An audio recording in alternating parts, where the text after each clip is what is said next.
La journée du livre politique, c'est un moment rare dans notre société où on peut tout simplement se poser et réfléchir pendant une journée entière à des thèmes fondamentaux pour la politique, fondamentaux pour la vie en société,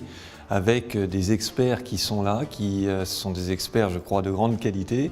et qui essayent de penser les choses sans intérêt particulier, uniquement de savoir, par exemple, qu'est-ce qu'il faudrait revisiter dans notre démocratie, quels sont les grands enjeux. Et c'est un espace extrêmement rare quand on y réfléchit. Il n'y a pas beaucoup de lieux où on puisse comme ça réunir beaucoup de monde, le faire de manière ouverte et exposer à la fois des livres politiques, des théories politiques, mais également des réflexions sur ce qu'il faudrait faire évoluer dans notre pays.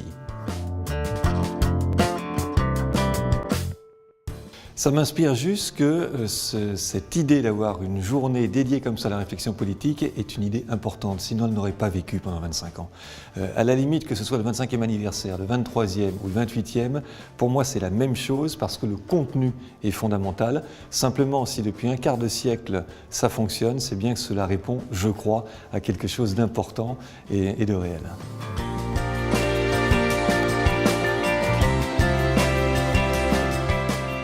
Le livre politique est de plus en plus indispensable puisqu'on est dans un temps médiatique, dans des réseaux sociaux, dans des systèmes de prêt-à-penser aussi de plus en plus puissants. Et bien tout cela fait que le livre politique, c'est-à-dire le temps de la réflexion, le temps de la lecture, le temps de l'échange, la médiation que constitue le temps dans le rapport à l'écrit, c'est ce qui peut forger justement une pensée, je crois, un peu plus élaborée, un peu plus en profondeur, ce que nous recherchons tous, mais ce que la vie actuelle, contemporaine et ses contraintes et l'urgence du temps fait que nous n'y parvenons pas la plupart du temps. Et c'est ça la richesse du livre politique et la richesse de cette journée du livre politique, c'est de prendre du temps pour réfléchir aux vrais enjeux.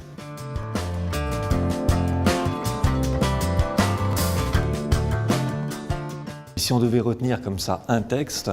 le deuxième discours de Jean-Jacques Rousseau sur l'origine de l'inégalité est à mon avis un texte fondateur qui m'a beaucoup appris dans la manière de réfléchir, pas simplement dans le contenu, mais dans la façon de poser un problème, de poser des hypothèses, de les pousser jusqu'au bout. Et c'est une œuvre que je crois tout à fait admirable et encore de grande actualité.